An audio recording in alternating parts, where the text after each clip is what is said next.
And Yeah, did you go? Did you go on any of the externals, Chris? I went on a few. I didn't go on the big one, Chamoya. I didn't know about it, and that was in, I think it was that November 77, and I'd accumulated quite a lot of leave um, up until then. So me and Gavin Fletcher decided we're going to go and spend 3 weeks in Mauritius on our leave. He'd also signed on the same time as me, and so that's what we did. And it was only when we were in Mauritius that we got news of this massive raid, that dingo that had taken place in at Chamoya, and killed, I don't know, thousands with the SAS. Yeah, so I missed out on that one. I went on the first RLI proper external operation was at Ramonai, which we did in August 76. But it was a shambles. Ramonai, I think it was the other side of the Burma Valley. It was a big dam. What's that dam in Mozambique there, the other side of the border? Oh yeah, And there was a, I know the one you're thinking of. yeah. It's on the tip of my tongue. Yeah, Anyway. we used to go bass fishing there in the 80s. Mm. And there was a Frelimo base there on near the dam wall, quite a big base. That was also apparently housing Zanla guerrillas who were en route to infiltrate the country. So this became our target, and we were to do this together with a couple of troops from 2 Commando. So we all met. Our base was at. Sure, can't remember exactly. It was an old disused farm in Ep340, and we did all the training there, and we were going to have Q5s going in with mounted MAG gunners and goggles and looking the part. And I'd ended up somehow in the 3.5 rocket launcher team with 3 Commando. We're going to operate the 3.5 rocket launcher, which, I mean, as you know, they're kind of World War II vintage, those things. They're amazing weapons. We demonstrated them in a training camp once, and that's a nice weapon. It's incredibly fast. Yeah. Anyway, the big day comes when the whole of 3 Commando and half of 2 Commando we're going to march in by foot. Once we're in position, then the flying column of 13 troop in the mounted Unimogs, the 2.5s, the 2.5s, they would come in with MAGs blazing, with wreak havoc and destruction, then come home. But the whole thing was just an absolute disaster from beginning to end. One of the officers leading the column, the march in, it was all done in single file. And you know what single file's like? In the dark, because we went and we want to arrive there at dawn. And we kept concertinaing, and then somehow the last guy of 2 Commando managed to lose the following 3 Commando behind him. So they ended up going in separate ways, separate paths, all got lost. And eventually the whole thing was called off, and we all marched back again into Rhodesia for breakfast. Yeah, but you're complete shambles. And those early externals tended to be like that. They still had this mentality that we could march into Mozambique.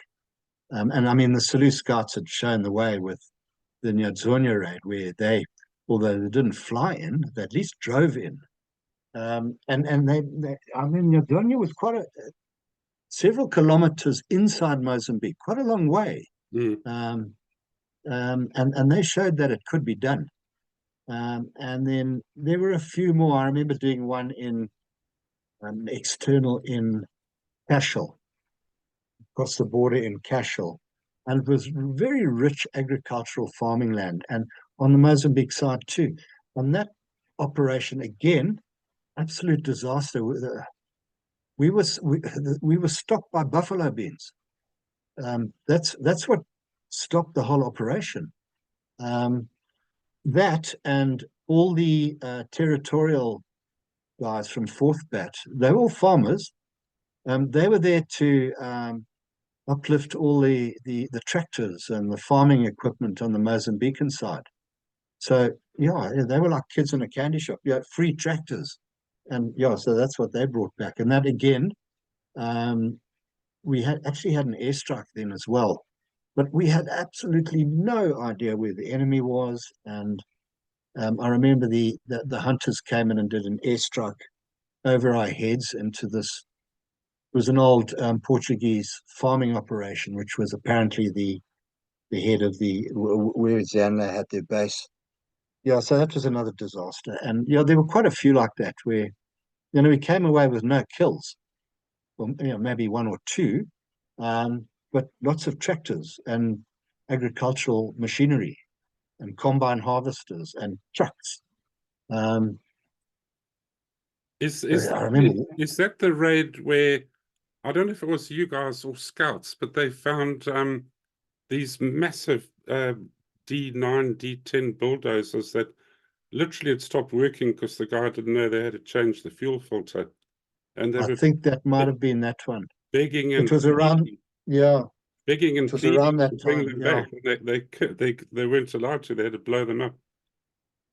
yeah, and a lot of the stuff that we uplifted was owned by the Eskom, South African Eskom, for Right. the pylons, Gabora Bassa, and they were not happy about that, so we had to return all that. Yeah, yeah. So I mean, it was very much haphazard, the sort of externals, until Op Dingo in 1977, which, as I say, I was on a beach in Mauritius, and I do remember because the hotel staff all knew that Fletcher and I were Rhodesian soldiers, Mm, and they absolutely cold shouldered us. terrible. Yeah, yeah, yeah, yeah. So that was Bob Dingo. Yeah, I mean, all my mates were on that, all of them. It affected a lot of them quite badly, actually. Um, yeah, and the biggest operation I was on externally was the Green Leader Raid, whatever it's called. Um, that was in October 78, where the Air Force would strike Westlands Farm Mm, in Lusaka. hmm. The SAS would then phase two of the operation. The SAS would strike up north. What was the name? Where they struck, and then the RLI would strike CGT 2 camp, which was on the Great East Road, about 100 k's east of Lusaka. Yeah, So it went and from, was that the Westlands farm attack, and then it became the CGT camp on the eastern side of the Lusaka to Kariba Road. There was a CGT2 camp there. Is that the one that no, you? yeah, I was involved in that. There were three aspects. There were three phases of the raid. The first one was the Air Force striking Westlands Farm. Yep. Then the Dakotas and the helicopters would take the SAS north into. I'm trying to think of the name of that camp. That was phase two of the operation, and they all had to be split time-wise because there weren't enough aircraft to take us all in at the same time, which would have been ideal.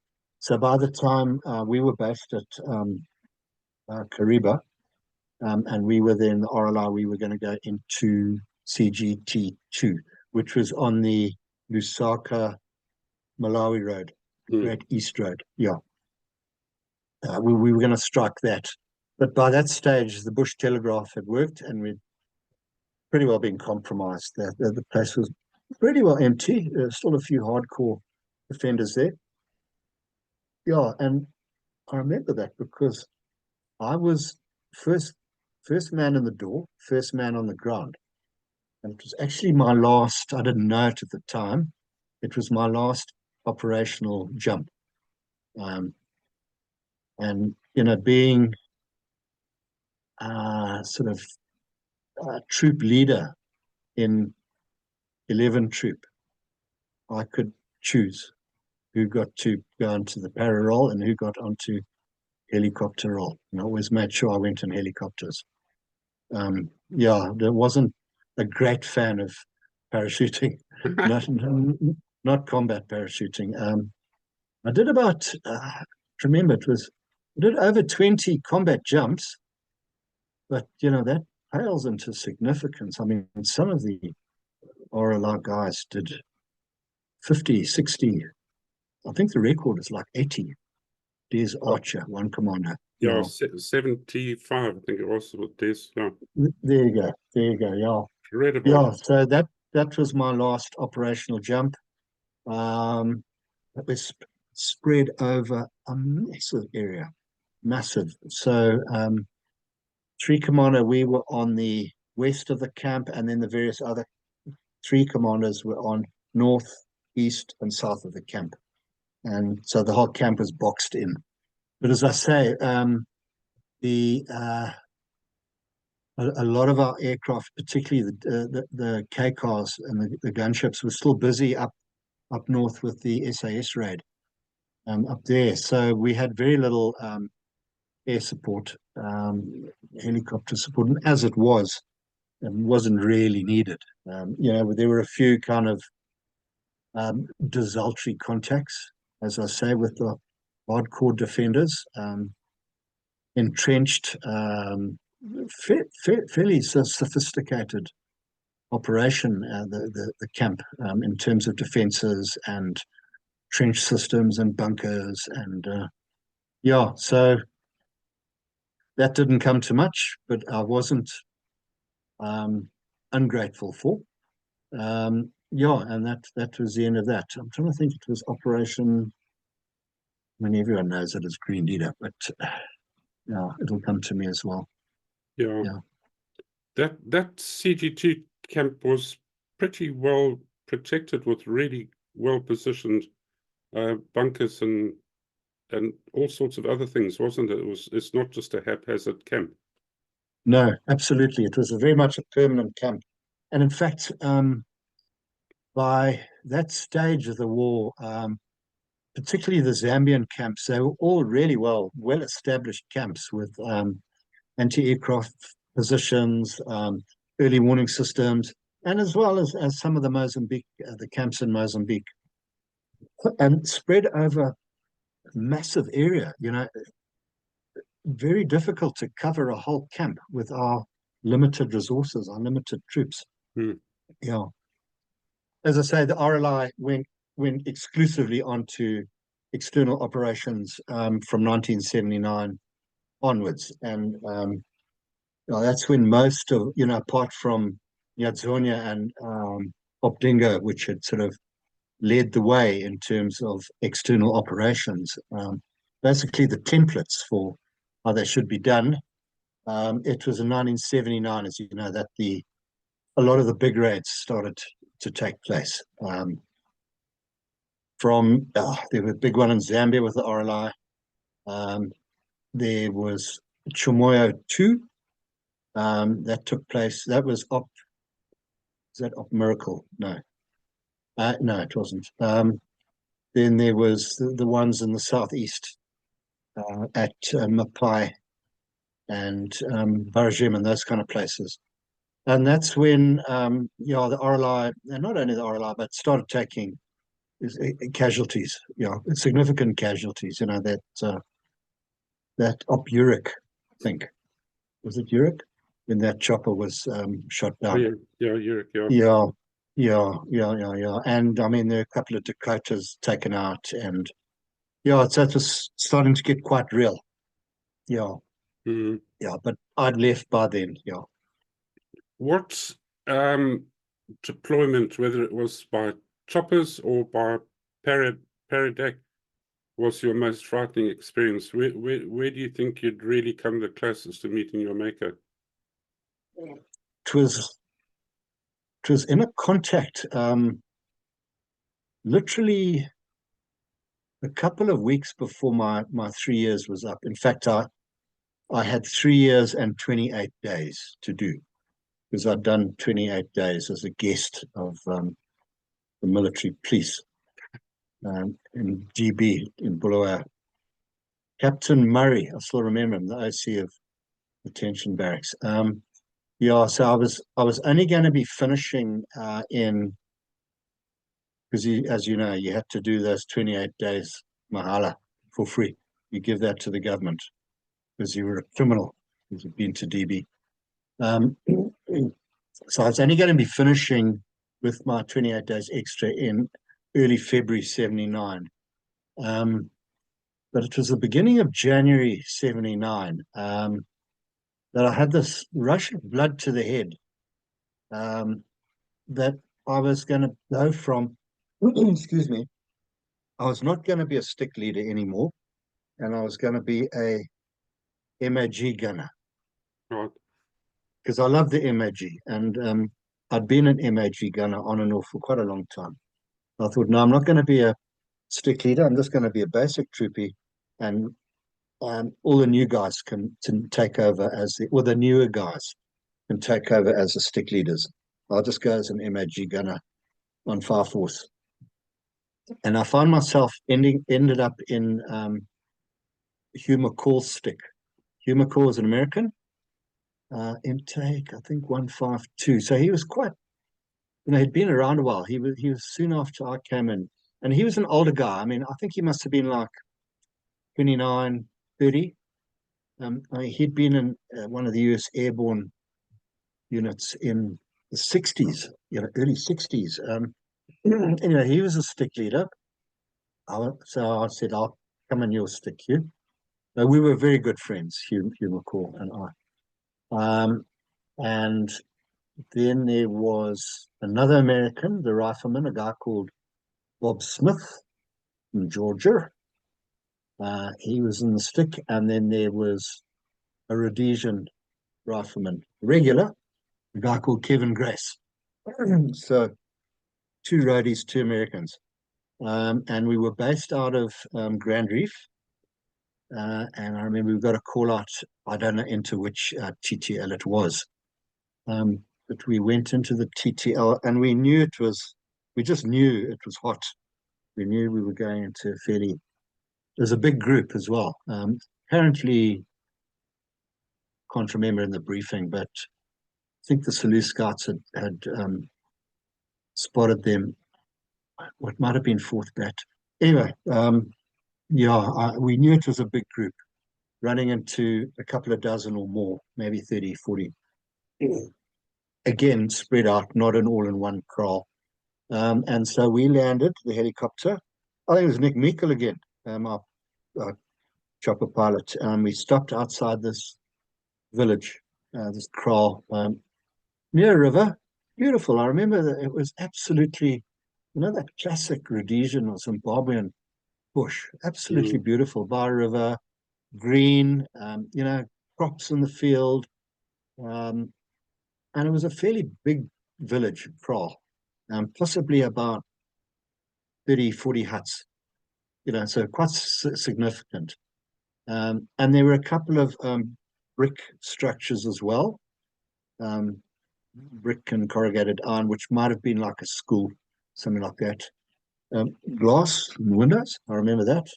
And we stopped was like a field, an old, possibly a football field outside the village. That's where we were dropped. The helicopter dropped us, and we were bomb-shelled into cover, which I remember there were these like stone walls, dry stone walling. Nicely done. And we went into the stone walling, and Hugh McCall, when the chopper had gone, explained the sort of layout of the situation. There was a kraal so after the buildings, which are immediately to our front, the school, you then got into the kraal proper, and there were like 2 lines of huts running south to north, and in the middle of the kraal they have this clear area where it's swept spotlessly clean, where they have their outside cooking. And there were grain bins and storage bins, and these 2 rows, each row had possibly 10 to 12 huts, all spaced equidistantly, going up north towards the river. On the right-hand side, as we looked at the kraal, there was a fairly substantial mango plantation. And McCall said, well, he and Bob Smith, they're going to go around the right-hand side of the school, and then me and Kevin Grace, would go around the left-hand side of the school, and we'd meet up on the other side of the school, and then we'd sweep into the kraal proper, which we did. But we meanwhile lost contact, me and Kevin, with Hugh and Bob Smith. Meanwhile, the K cars circling above, you can hear them banging off 20 mil rounds the whole time. So we knew the whole area was active and that other sticks were having contacts. And we said, well, if other sticks, maybe, maybe we're not. Maybe there's none here, no guerrillas here. So we got round, and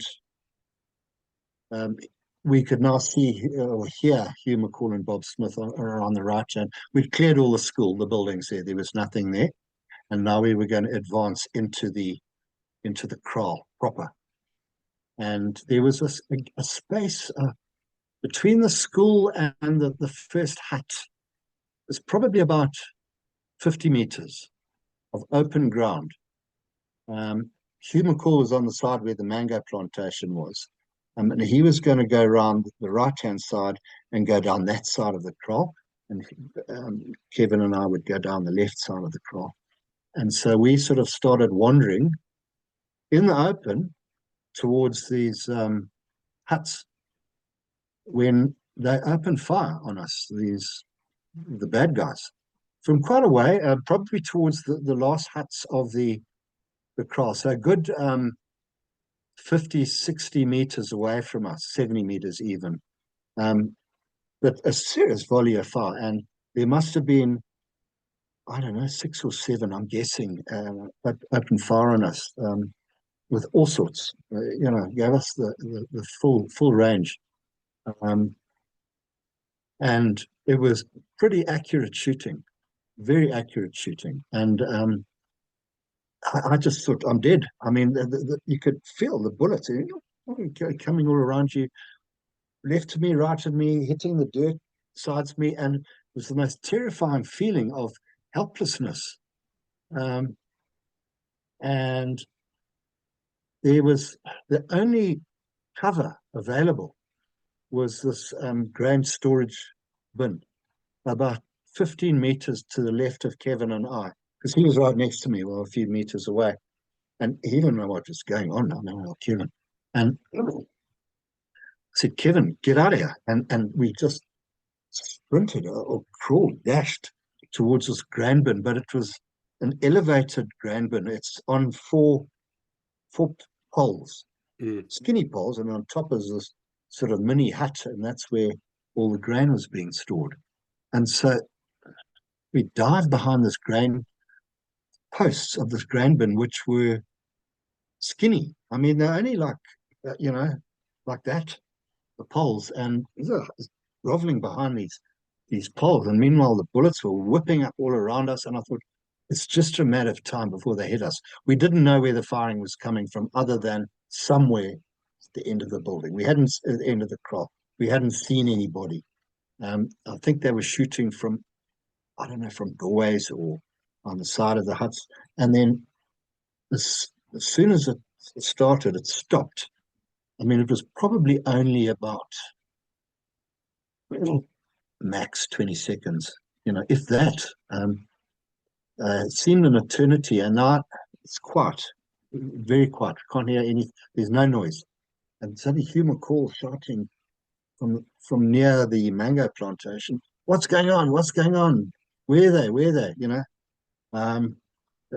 I shouted back, I've no idea. I don't know. And at that moment, I sort of happened to cast my eyes to the right, and I saw 4 figures scurrying through the mango orchard, because there were a lot of dry leaves, and you could hear them running away. And I saw them. I knew they were guerrillas. I could see their weapons. Guerrillas, sorry. Yes, And I said, Hugh, they're coming across your front. Get them. But he was obviously blind. He couldn't see what was going on. I mean, and he wasn't aware of the whole situation. So I had the MAG, as I mentioned, and I said, I've got to try and have a go at these guys. I had literally a few seconds of a window of opportunity to have a go, and they're getting further and further away. They're probably about 60, 70 meters away by now anyway, and legging it fast, trying to escape towards the river. So I got myself up onto my butt on my bum, and I was sitting there with my legs open, and I pulled the MAG up so it was between me on the ground, between my legs. I was sitting, and I kind of took a general bead the direction they're aiming at, and loosed off a burst, and I could actually see the fall of shot because they were striking through the leaves of the mangoes, and it was short. So I sort of elevated, like manually, I wasn't looking through the sights or anything, elevated the gun a little bit, a fraction, and opened fire again. And this time I knew I had the range. And so I gave them all a good squirt and got all 4 of them. They all 4 went tumbling down.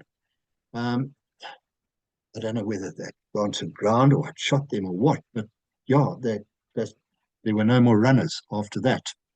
And then again, absolute silence. And Hugh McCall wanted to know what's going on. I said, literally, Hugh, 30, 40 meters to your front, the other side of the mango orchard, I've just got 4 of them. And he didn't believe me. So anyway, we all got up and sort of went forward, and we found 4 of them. And 3 were dead, and 1 was wounded. And he had fallen in an ant bear hole. And another guy had fallen on top of him dead. So he was pinned in this ant bear hole.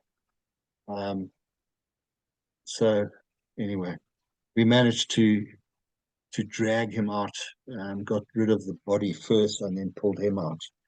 I'm ashamed to say that we shot him. I mean, the guy was wounded, and McCall just said, no, let's get rid of him. So it was actually Bob Smith who shot him, did the deed. I didn't feel comfortable at all about that, but anyway. So we then went back into the kraal to clear it properly, and that's when the fun and games really started, because little did we know that in the first hut on the right-hand side, that row, were 3 guerrillas holed up in the first hut. We didn't know. And that's the one Kevin and I would have walked right past, blissfully unaware, and probably got shot again. But sadly, unfortunately, there were also some civilian women in that hut too.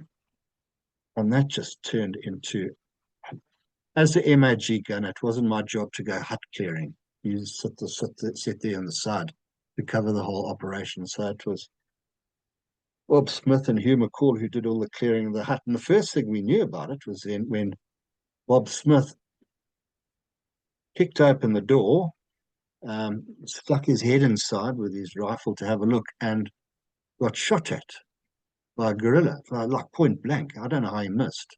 He was hiding behind the side. And it just turned into this absolute bloodbath. And they were chucking in grenades, and then the smell guy wouldn't let us throw in a white phosphorus because he wanted to capture any documentation or that sort of thing. Didn't want to burn the place. And I mean, that went on for, just that one hut went on for a good 10-15 minutes. I decided how they're going to neutralize the whole thing. And at the end of it, there were 3 guerrillas dead in there that Bob Smith and Hugh McCall had dealt with. There were also women, civilian women. Miraculously, 2 were unharmed. I don't know how. Anyway, we pulled them out. I mean, poor woman, absolute. I mean, what they endured. And yeah, so we then cleared the rest of the kraal, and now we've got to go and join the other sticks at the river and do a sweep up the river, or down the river, actually. So a couple of sticks on the other side of the river, and then McCall stick and another 3 Commando stick. We were on the one side of the river. And the whole thing by then had just turned into like a dream. Not a nice dream of just never-ending contact and never-ending bloodshed. And I got 2 more killed during that sweep. But I was almost blasé about it. I was just sort of walking along like a zombie. And I actually had the MAG in the shoulder because I thought, I want to try this. If Craig Bone can, and all these strong guys can shoot an MAG from the shoulder, I want to try this. So I did. And yeah, I managed to get 2 more. So our stick, we ended up with, 4, 6, 7, 10, I don't know, 10 guerrillas. And yeah, I always remember, we all gathered round. We RV'd in the open ground between the other sticks joined us by then, and we'd RV'd at the end of the proceedings at the kraal, and there were all these women. That was just absolutely heartbreaking. I mean, they were just sitting there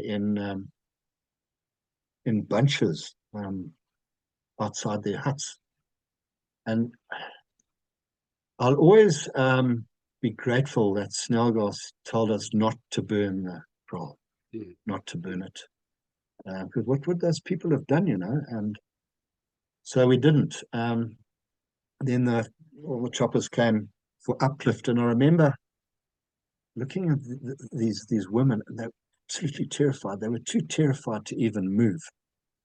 And we were all jumping on the helicopters and going home to go and have some beers and weed at Grand Reef.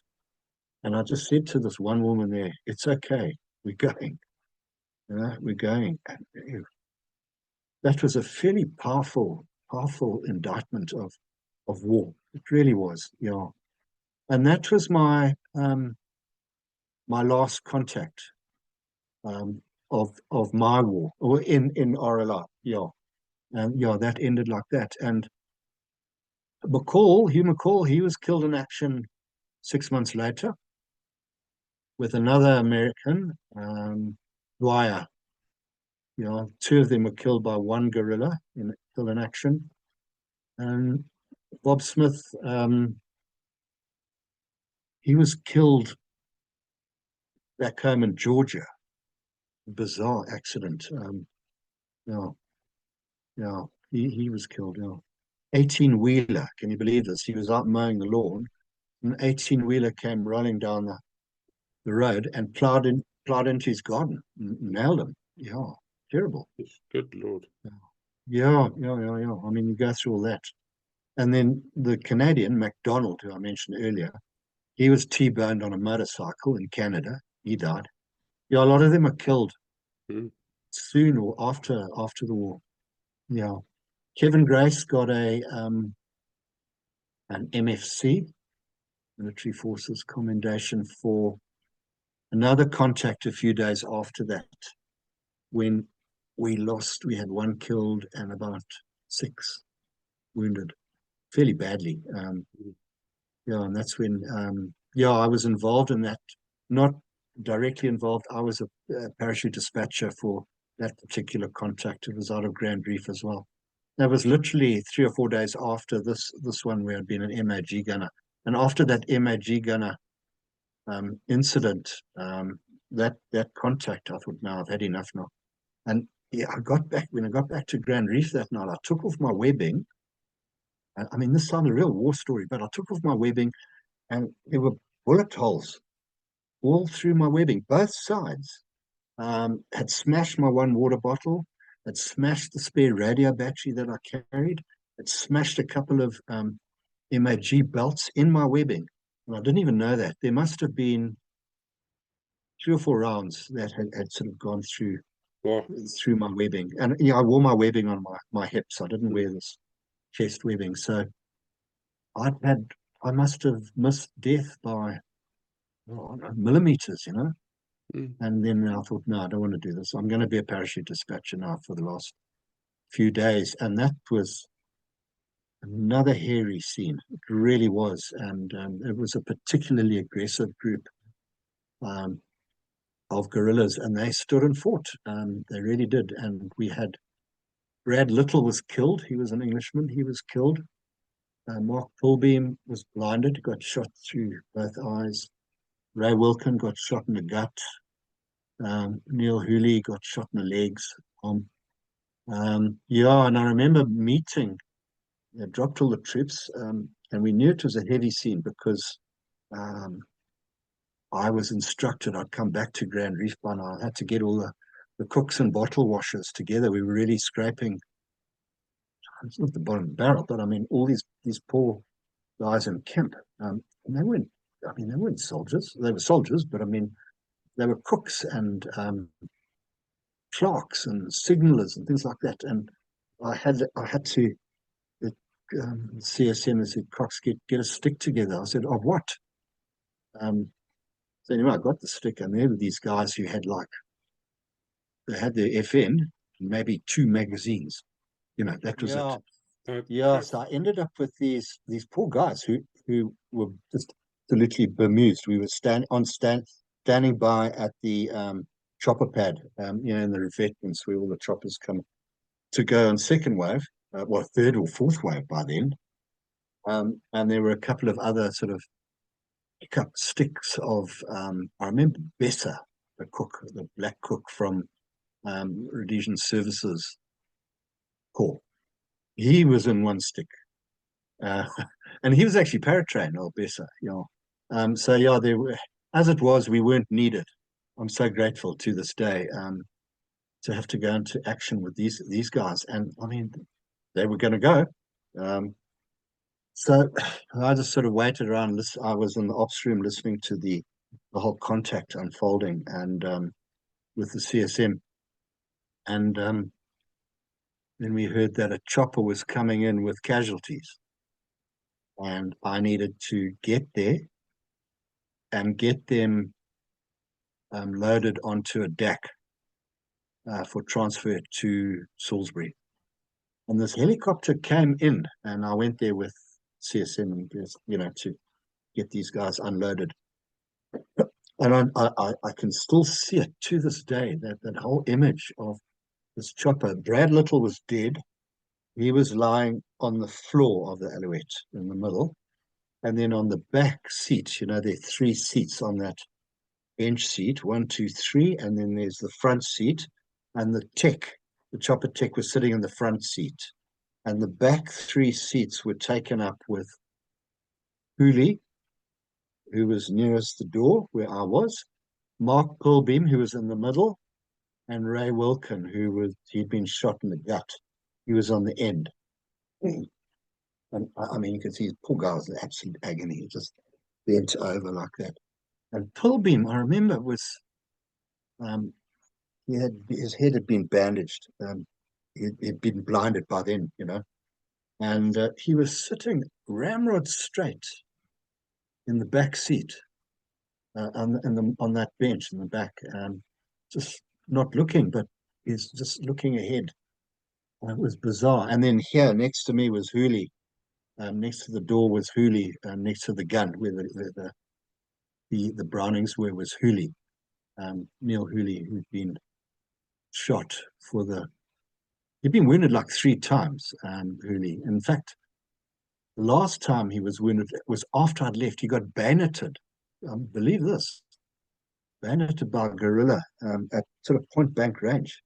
and he had attracted the nickname of Death Wish by then. But he had an absolute phobia about his laundry.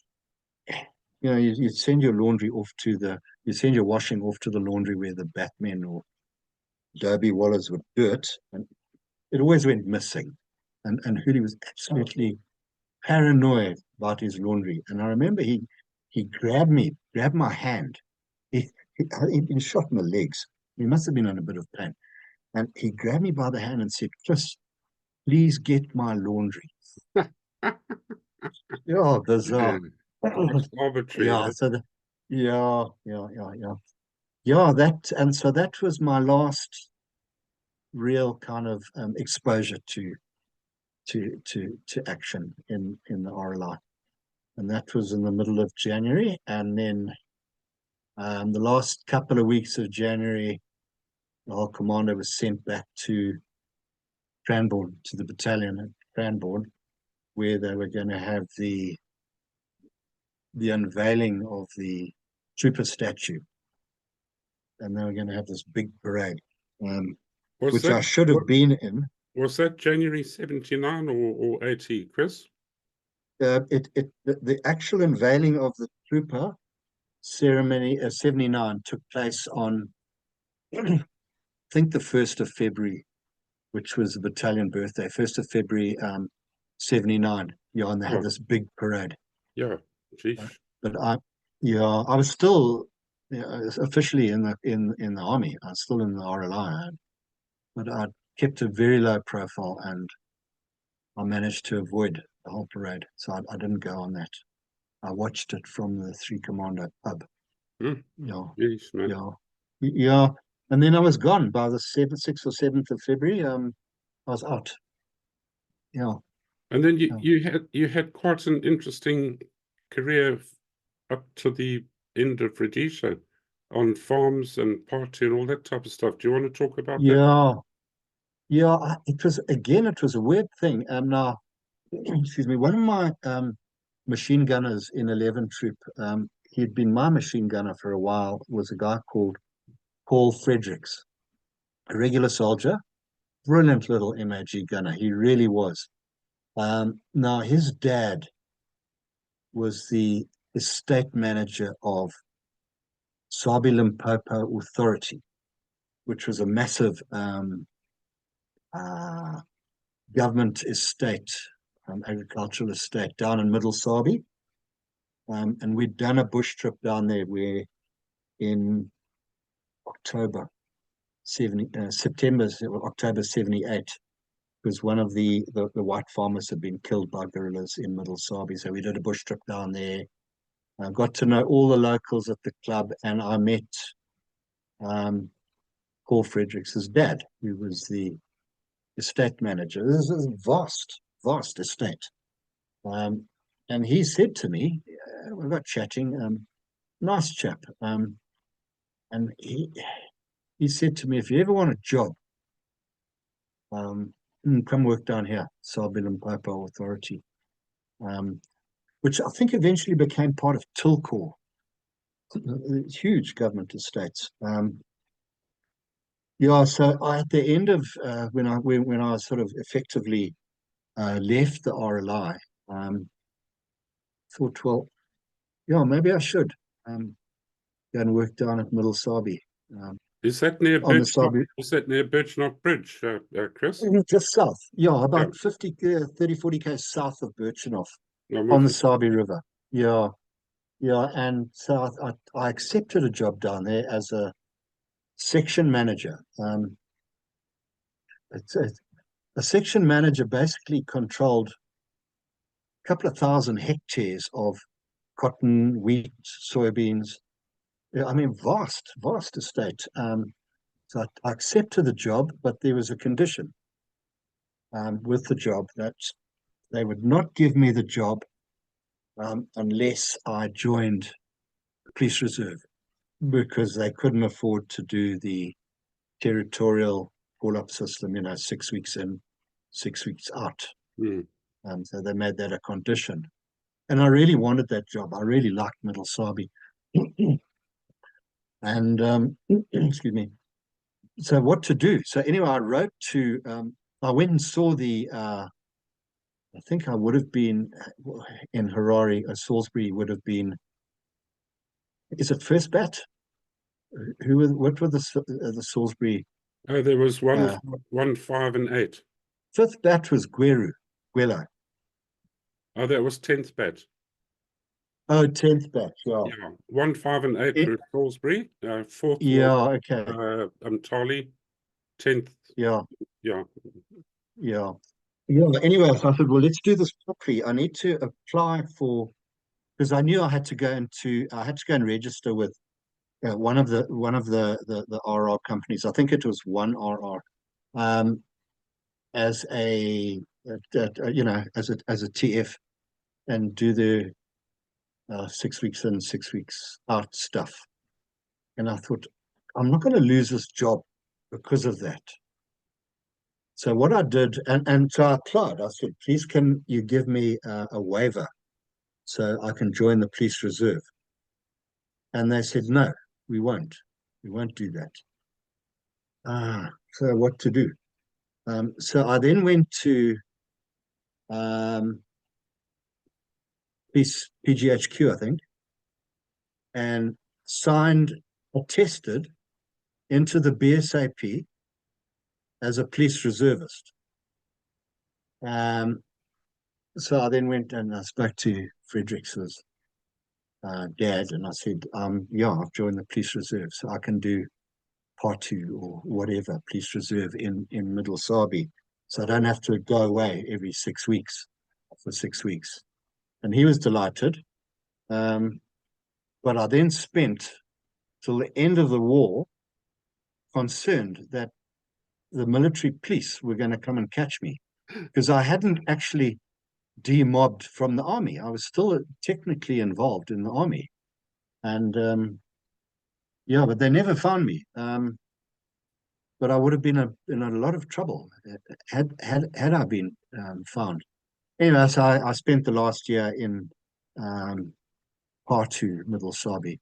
That's another story on its own. But yeah, I mean, they're very different from Fire Force operations. You've got no helicopter support, yeah, as you know. So it's just you and your 4 or 5 men, who generally a lot older than you, bumbling around the bush. And yeah, we had some fairly hairy times with PATU in Middle Sabi. And then when the war came to an end, supposedly the ceasefire was in December 79. But our contacts continued well after that. Yeah, I mean, I think we had possibly one of the last contacts of the war. It was literally 2 days before independence. Yeah, because if they hadn't gone into all the assembly points, then they were fair game. Yeah, and there were lots, as you know, lots who didn't go into the assembly points. Yeah, so I think we had possibly one of the last contacts of the war in And Middle you Sabi. did some of that on horseback, I believe. Yeah, again, how on earth did that happen? I arrived at Middle Sabi, and now it's big news in the valley, the Middle Sabi Valley, among the farming community, because here's a professional RLI soldier who's joined our ranks in the valley, and he's going to lead one party stick. But I'd only been there about 2 or 3 weeks when the police reserve guy, boss of the police reserve in the area, came to me and said, have you ever ridden a horse? Yeah, I have, I said, foolishly. And he said, right, you're going on a 10-day horse patrol with police reservists are coming down from Chipinga with their horses. I'll organize you a horse locally, which he did, from a guy called Pete Banks. And I met these guys from Chipinga, all Afrikaans guys. So they all had that sort of Boer style of riding. They don't post or anything stupid like the Engelsman do. Yeah, and so we ended up on a horse patrol for 10 days, but across the river on Davuli Ranch, which, oh, I don't know if it still is, but was absolutely, it was like the size of a country, small country. And on Davuli, there were these roaming bands of locals who'd fled the tribal trust lands because of the war, and they were living in these like, massive communes on Davuli Ranch. Some of them with guerrillas, all illegal, supposedly, it was. And our job was to cross the river and find these bands of people and kick them back into the TTLs.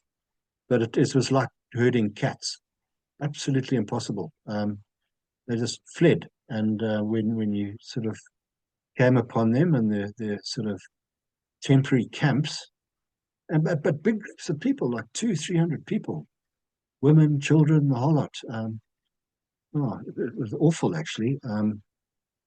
Yeah, so we did that for 10 days, wasted time. I just ended up with my backside worn raw from the stupid McClellan saddle that I was given. I've never had used one of those things before. Yeah, that was interesting. Yeah. Did you feel you had to retrain those guys, or did you just slot into what they did? No, they just slotted in. I mean, some of them had done national service. Some of them were so old that they'd done national service when it was 3 months or 4.5 months, from way back in the 60s. There was an Englishman who'd done no national service at all. He'd had no military service, but he was good with a shotgun. We go shoot guinea fowl and geese and ducks and things. He was a mustic. Yeah, they were interested. They're really nice guys, and they're just so willing. They're so willing. They follow me anyway, and unconditional. Well, that follow me, and good soldiers, actually, not too bad at all. Yeah, so that was PATU. Yeah. What we'll end fairly soon. We'll talk about your books and then we'll end. But what communications did you have? Did you have A76, A73, whatever? In PATU or Yeah, on the army? PATU. And at the other end of that question, who would you call up from the radio if you got into the doing? That's a very good question. Yeah, we had A76s. We had a police base in Middle Sabi. It was like a sub base of Jock Chipinga.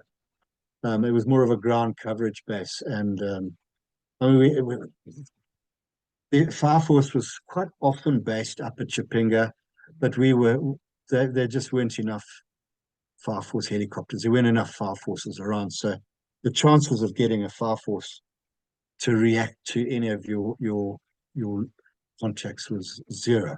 I mean, what we did have on one occasion, when you had one particular contact, it was quite a long range contact. I got onto police at GC, a Chippenguy, and that's where it was, on the other side of the main road at Middle Sabi, and said, "We're in a contact. Can you help?"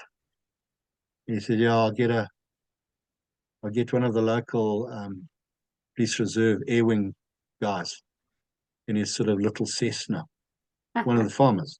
Yeah, see, he can get airborne and see if he can do anything." Which he did, and all he had was a pistol, which he'd shoot off the side of his window. Good Lord. Yeah, that was it. Yeah, no support at all. Yeah.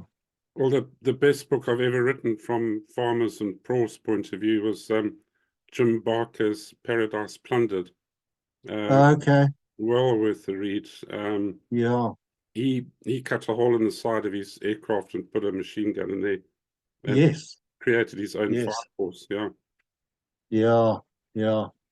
Yeah. I mean, the only other recourse we had was to call up the other party stick, and there were two party sticks in Middle Sabi, one in the north side of the valley and the other in the south side of the valley, and we were the north. And we called up the guys in the south side, and generally knew what their reaction would be.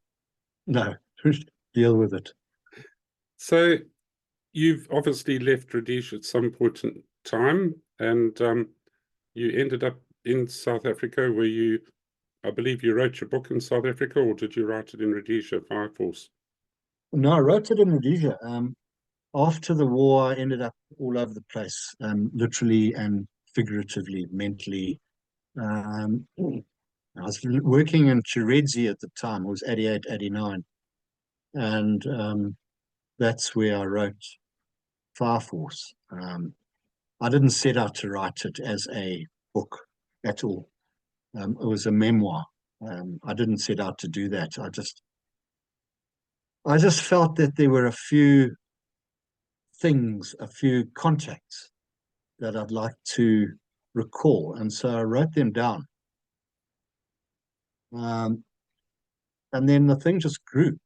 And I ended up with not only contacts, but all these episodes and incidents and contacts, all disjointed. And I thought, no, maybe there is a book in here. And my wife at the time, she'd been my fiance when I was in the RLI. She'd kept all our letters to each other, and from those letters, I could piece together where I was one particular time, any particular time during the 2 years we'd been in, or 18 months we'd been engaged while I was in the army. So that was quite useful. So I could, with some sort of accuracy, place, well, in July 78, I knew I was at Shabani, for example, dispatching 2 Commando or support Commando or whatever, So and so I joined up all these episodes and incidents and things together, linked them all up, and ended up with kind of like a book. Yeah. Well, it's kind of like a very good book, and certainly rated in my opinion, and in the top 10 of all the books, probably very near the top actually. I thoroughly enjoyed it, and it's just stuck with me, that sort of Chris Cox Apocalypse Now narrative. There's a lot you dealt with. There's a lot you dealt with in your head as well, and that must have continued into your current life. I sense from you being kicked out of school and going to DB that you had a rebellious streak in you, which might have been modified a bit in the army, but I get the feeling you've kicked against the pricks, as they say, most of your life, and you've had a lot to deal with to maybe find peace or happiness. Would you agree with that? Yeah. I think a lot of my my life story is self-inflicted in many respects. I mean, really. But anyway, thanks for that. I was and I left. I actually found a publisher in 1989. I found Gallagher, Peter Stiff.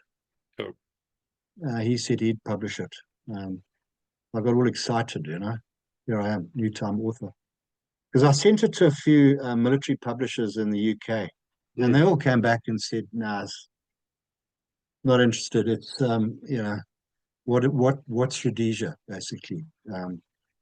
They were fairly demeaning actually, and they said no one's interested. The nicest I got, well, it's too recent to be of any military historical interest. No. A lot of animosity. I wrote a book similar period that was rejected, and then I redid it later. At that time, we were still the enemy in many people's eyes. We were the rebels. Nobody wanted to talk about us. But as the truth of what Mugabe was doing started to creep out, and people started thinking, well, maybe those terrible white men weren't that bad, there started to be an increase in interest to the point, exactly. Yeah, to the point where they couldn't wait to get another story out of us, you know. yeah, yeah. No, you're right. And I mean, today there's from the military communities overseas a massive respect for Yes, the Rhodesians. There really is. Yeah, yes, yes. yeah. Yeah, so I wrote it. Peter Stiff published it as a on the cheap, basically, a terrible production. He changed my whole style as well. Mm. He's very much into these one sentence paragraphs, which irritates me. And yeah, and he did it, but it flew. It absolutely flew off the shelves. And I'm guessing he probably sold. I never got the figures, the numbers, but I'm guessing South Africa was huge at that time on Rhodesian war. And, you know, the Top Secret War, Reed Daly's book had just come out. That sold 100,000 copies in paperback. Then my book came out, and I'm guessing it sold between 30 and 40,000 copies. Good. But the first I knew about the sales in South Africa was like a year later. I get an envelope postmarked Alberton, and it was a check, a royalty check, and a letter. And the letter said, Gallagher Publishing has gone into liquidation. Here's a check for 52 Rand. We know. Yeah, being your royalties after the liquidators are finished with Gallagher. Yeah. Oh, no, what a bummer. Yeah. So, and to add insult to injury, the check was stale. It had expired. Oh. Yeah. So I should have kept it and framed it, you know. Yeah, so it was a structured liquidation from Gallagher, Peter Stiff. It was all to do with the rights of the Selous Scouts top secret war. And in his contract with Reed Daly, he'd put a clause in there that there would be no royalties due on sales for any books under 10 Rand. Oh. Yeah. So what Stiff did was when he sold quite a lot of hardbacks, lots, and then sold about, as I say, 100,000 paperbacks. But what he did with the paperback, he put the price at 9.95 Rand. Oh, the swine. Yeah, and that's what basically nailed him. Yeah, Reed Daly went after him. And so Stiff put Gallagher into liquidation, structured liquidation, and continued as Lemur Books or something. Anyway, Yeah. So I then, mean, I came. Sorry, Yeah, you republished it as a result of that, didn't you? Yeah, and then when I moved to South Africa in '96, I moved down there. I was working for, I opened an export office for Tinto Industries in Joburg to sell all their trailers and truck trailers and agricultural machinery. And I was doing that for them. But like a year later, Tinto was sold to a black empowerment company, I think. Anyway, they basically retrenched me. So I was there in South Africa with no job. And I thought, well, maybe there's life in Fire Force, so I can resuscitate it. And I thought, I'll do that. I'll do it myself. Yeah. So I published it myself, learned the whole business, A to Z of publishing a book. And that was in 97, 98. And I thought, I know the CNA sold lots. So I went round to the CNA, and it was early December. I think it was early December 97. And I saw the buyer, a really nice guy. And I said, I'm Fire Force, the author. Oh, yeah. Fire Force did really well for us. I said, do you want to stock it? Do you want to buy it? And will you order?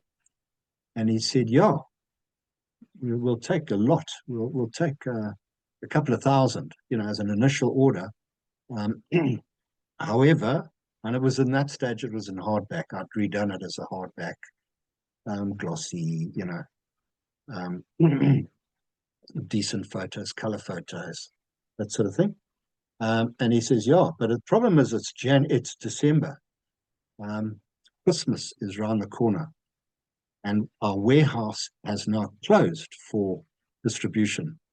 So if you want an order, I'll give you an order for a couple of thousand copies, but you've got to deliver each and every order to every single CNA in the country. Good Lord. Durban, Joburg, Cape Town, wherever, EE, Bloemfontein. Yeah. So I said, okay. And I did. Yeah. So I delivered in my little Corsa. I spent the next 2 weeks and I delivered 2,000 copies to, some shops would only take 5 or 6, Yeah. The bigger ones would take 20 or 30. Yeah. Yeah. Wonderful. And from that, I kind of started, because I suddenly realized maybe there's a business here. Yeah. Publishing. Yeah. So from that developed Clovos Day, as it was, Clovos Day books.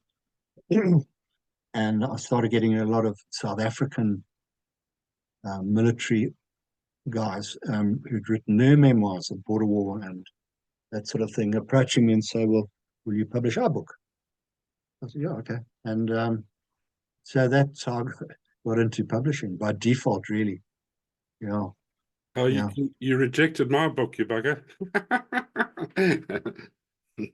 But don't worry about it. I think I only sold 10,000, I think.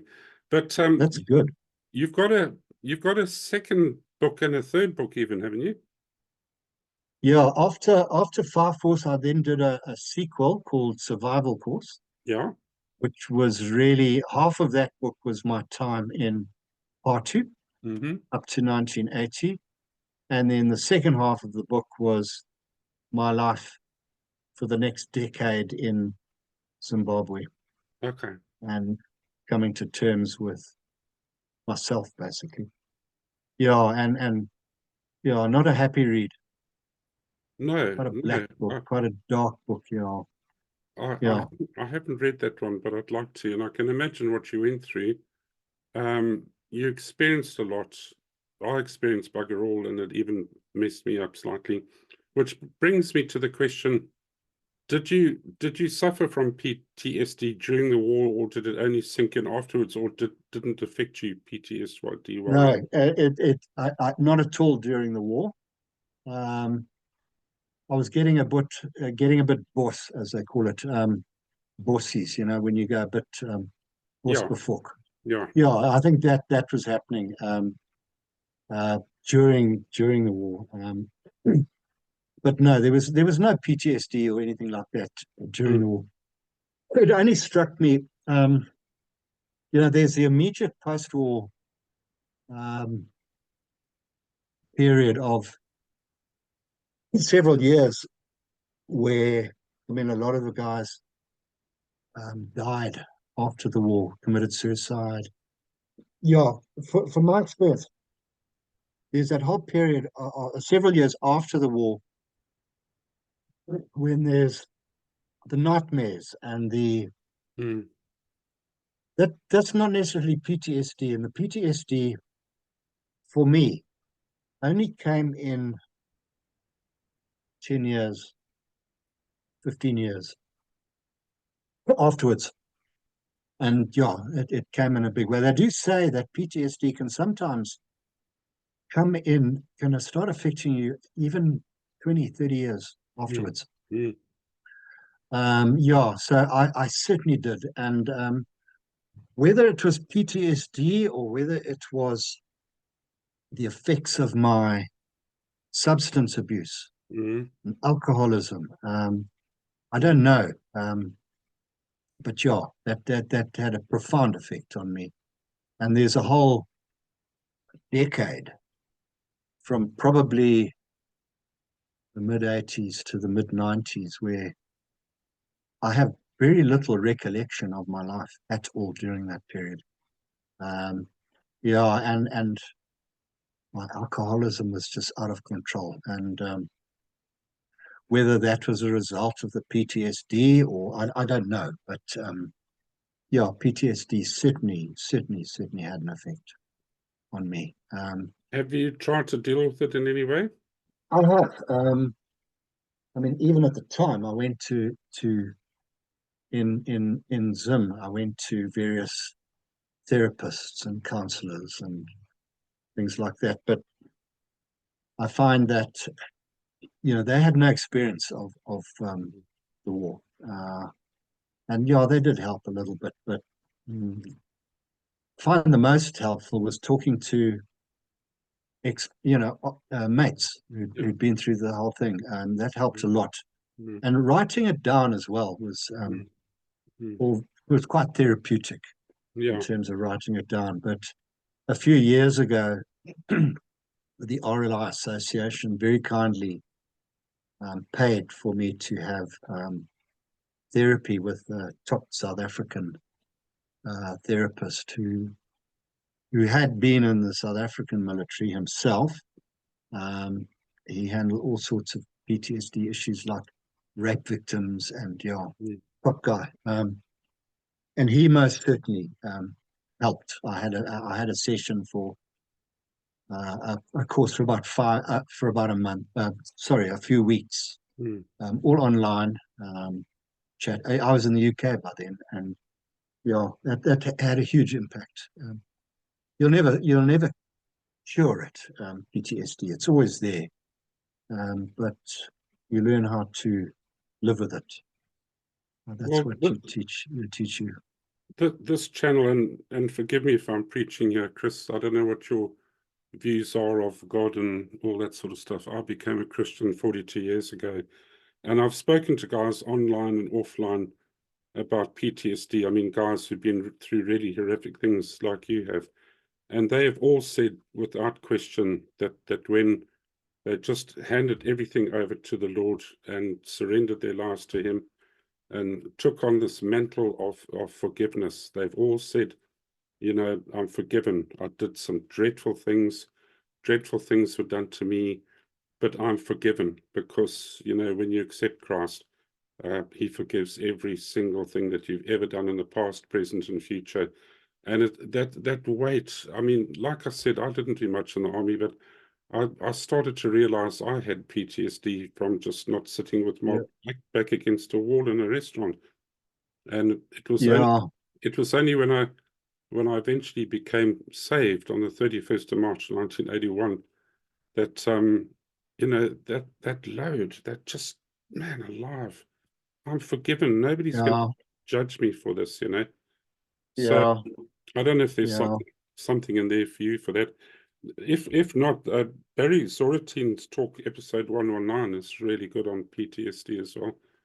Okay, I'm gonna start watching these. He's become a bit of a well-known character in that. Okay. So, Chris, it's been wonderful talking to you. I want to thank you for being so open and wearing your heart on your sleeve. It's very refreshing. You went into a lot of detail that obviously comes from pain and hurt in your heart and life, but you're very brave to talk about it publicly, and I just really want to thank you. Thank you, Tony. Yeah, thanks. It's been great. Yeah, I think it possibly went into a bit too much detail, all the gory details, but yeah, thank you. No, you know, that's what happened, and yeah, I don't think anybody glorifies in that. It's what happened, and it needs to be shared because we can't just gloss over those things. And that's what determines the rest of our lives in many cases. Yeah, for sure. Yeah, lekker, man. Okay. All right, Tony. All right. Thank you for coming on board. And my appeal, as I do at the end of every talk, is please subscribe and hit the like button. It helps the algorithms for you guys out there listening.